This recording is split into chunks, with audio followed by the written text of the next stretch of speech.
Question number 2, we'll start with Mr. Ginn. This question relates to the budget. Tax revenues, maybe surprisingly, are up 7%. Does that affect how you would approach the budget process in the coming year? If so, how and what would be your priorities? Well, I appreciate, Tim, the fact that we're seeing our economy in Georgia be the strongest in the nation. And the only way that we're keeping that happening is by doing things to help facilitate the opening up of business, like this legislation that we were just talking about. One of the things that when I start looking at where we're moving towards, said you got to look at where you've been to where you're going to go. For me, this past year, when the wheels started falling off of the economy, we came back into session and we knew we wanted to put a priority on our education and what was going on there. We worked very hard to make sure there were no furloughs for teachers. You know, it's kind of interesting that the last 2 years prior to COVID, we were able to fully fund the QBE funding formula for school systems across Georgia and what's going on in that. The future of Georgia lies in our youth and where we go. We want to train our workforce. We want to make sure that people are moving forward and able to progress in their economic benefit in Georgia. And for me, when we start talking about budget, there's a lot of things that we want to try to make sure we prioritize, and that's the toughest part of what we do, and that's the biggest piece of legislation we pass every year. And I want to try to make sure that we're spending your tax dollars appropriately. Thank you, Mr. Ginn. Question number 2 to you, Ms. Johnson. This question relates to the budget. Tax revenues, maybe surprisingly, are up 7%. Does that affect how you would approach the budget process in the coming year? If so, how and what would be your priorities?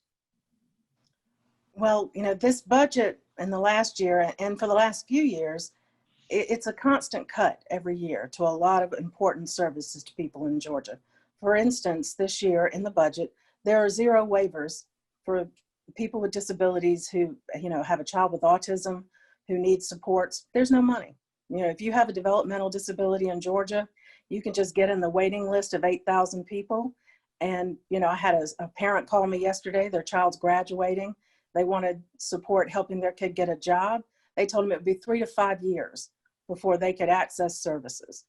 You know, if I'm that child's parent, I'm going to move out of Georgia. I'm going to go to a state that provides better services because they're not valuing my child or my investment. We had in the budget this year, they were going to cut 100% of the funding for pregnant women with drug addiction. I mean, as a state that wants to invest in our future, how is that with an opioid crisis any way forward looking? I mean, I'm glad that our revenues are up right now. I don't think that's going to last. I think we are just in the middle of this pandemic and we have yet to see all of the financial fallout for it. There are going to be a lot of businesses that I don't think will be able to reopen because of the duration of this pandemic. So I think we need to prepare for that, but we also need to prioritize. I mean, we're putting a $5 million fence around the state capitol today. That money could have gone to, you know, support pregnant mothers with addictions. I think we are going to have to be austere with our budget, but not cruel with it. And there are ways to do that. And instead of doing a budget cut, you know, with tax revenues, keep taxes flat, keep them where they are.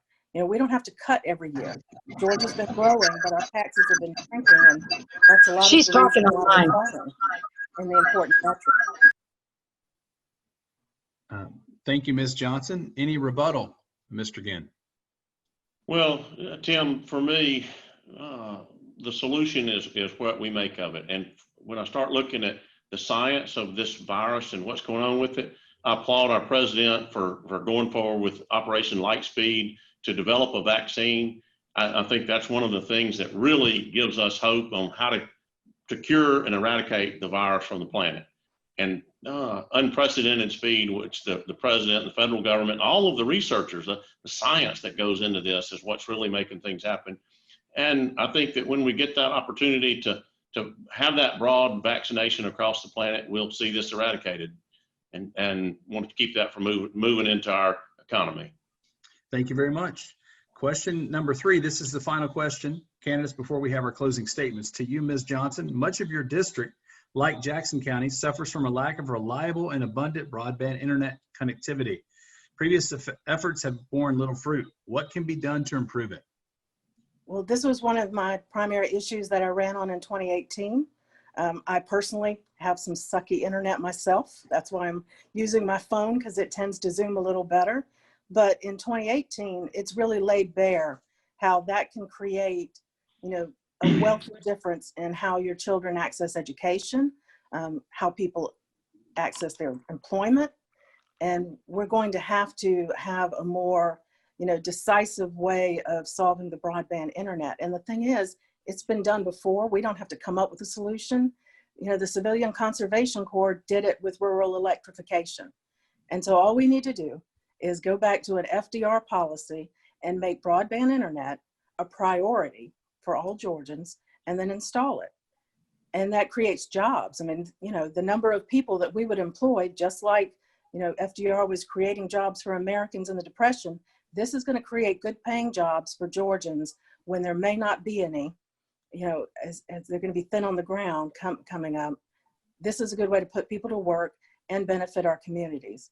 And part of my job, I provide employment training to students in high schools in throughout District 47, almost in every county. And we had to go to remote, and a lot of the kids just couldn't do it. I've worked with schools like in Elberton. They closed down 3 weeks early because kids just couldn't access school. And that should be unacceptable in America in this century, for kids to be able to access a free and appropriate public education. We can install Wi-Fi hotspots in counties. We can do a lot more than we have done. And that's something that we need to make a priority going forward. We're not going to get businesses, we're not going to get tech companies to come to our area if they can't get on the internet. Thank you, Ms. Johnson. To you, Mr. Ginn, much of your district, like Jackson County, suffers from a lack of reliable and abundant broadband internet connectivity. Previous efforts have borne little fruit. What can be done to improve it? Thank you, Tim. One of the things that I want to talk in a broad sense at first, and we've tried to clear some obstacles with some of the legislation that we deal with so that we can see more partnerships between electric utilities on pole utilization and deployment of broadband with different companies. And so that, for example, the EMCs across Georgia can now start to work with either internally or externally by partnering with communication companies to make those opportunities more available. When I start to focus down into the small level, it's not what is going on across the state, but most people want to know, well, what am I going to do to get broadband at my house? And I get emails from different folks on this all the time. I'll give you the last one that I had that was kind of interesting.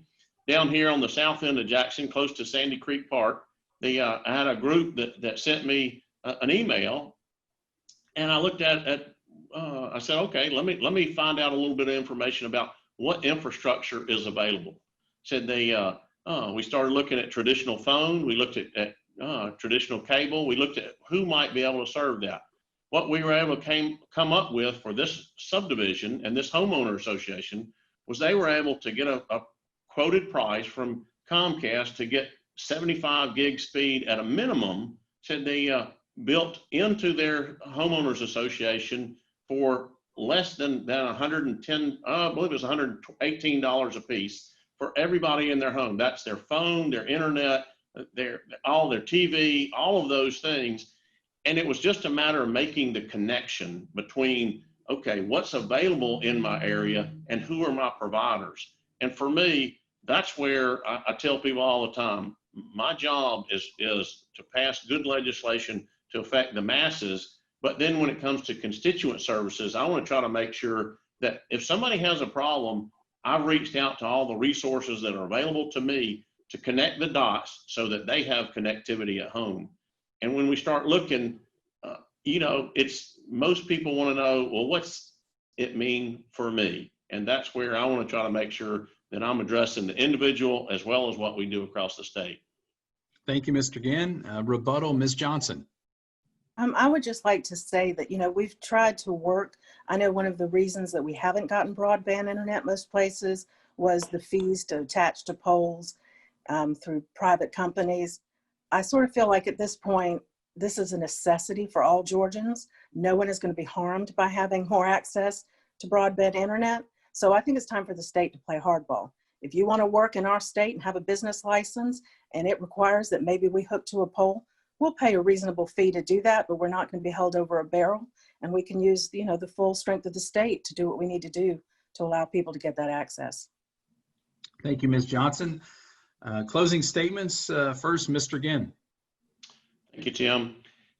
For the last 10 years, I've tried to make sure that I serve the citizens in Georgia as well as the 47th, because I tell people I'm proud to serve as a state senator in Georgia, but those people in the 47th decide how long I do this. I want to make sure that we continue to be the best state in the nation to do business. It was about 7 years ago or 8 years ago that I took over as chairman of economic development. For the last 7 years in a row, Georgia has been listed as the best state in the country to do business. We can do that by solving problems, whether it be coronavirus, whether it be healthcare, whether it be business issues, communications, whatever the case may be. We don't know what our future holds, but I'm an engineer and I love to solve problems and continue to make Georgia the best state to do business and the best better. I want to ask for your vote. One of the things I am Frank Ginn, said I've been doing this for a pretty good while, and I'm proud to be your senator. The worst thing in the world to be is a useless politician. And if you have a problem and you can't get a hold of me, then I become useless to you. So once again, my cell phone number is 706-680-4466. Thank you. Thank you, Mr. Ginn. And now, Ms. Johnson, your closing statement. I want to make Georgia #1 for Georgians to live in.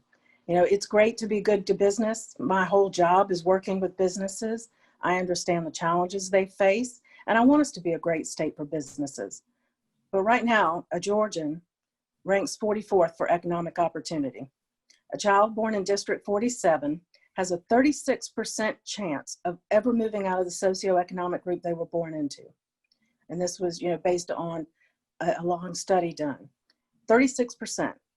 If your kid walked out of an oncologist's office and they said they had a 36% chance of making it, would you feel that that's a good opportunity? Because I don't think it is. I want kids in Georgia, as well as, the adults, their parents, to have access to good jobs, affordable health care. I remember sitting with a mom at a birthday party that my daughter was going to, and the mom said, yeah, I've got this lump on my neck, but I don't have health insurance. So I'm just going to watch it and hope it's not anything. That is not a way to live. That is not being #1 for Georgians.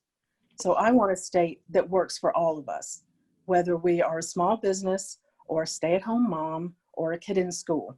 We need access to economic opportunity, living wages, affordable health care, a 21st century infrastructure that can support industry and occupations. States that have low infrastructure aren't the states that Silicon Valley comes to.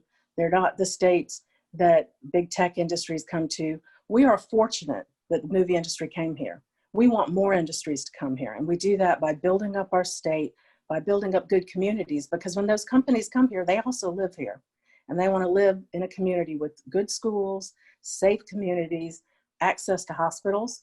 Georgia is #1 in the nation for rural hospital closure, and we are feeling the strain of that with COVID. There was a point when our region had no hospital beds left for ICUs. They had to expand ICUs in hospitals. So we want to make those things, part of our everyday life, so that when an epidemic hits, we're not caught flat-footed. And Georgia's been flat-footed for a while when it comes to infrastructure. So my commitment is that if you vote for me, I will, one, always listen to you. I believe in evidence-based practice, not my philosophy. So if you have, proof that this some other way is going to work better, I am not married to a position that doesn't work. I am flexible and willing to work with people. But I always promise to go to work for you. I tell my employees that if we always think of the one person that we're serving and we do right by them, everything else falls into place. And I would bring that same philosophy to the state Senate if you voted for me. And just as a parting message, it's been a difficult time for everyone. And I want to tell everybody that we will get through this. We will work together. We are stronger than we thought we were. and we still have a ways to go, but we will get there together. So be kind to each other, wear your mask, wash your hands, get your flu shot, and most of all, go out and vote. And I hope that you vote for me. Thank you.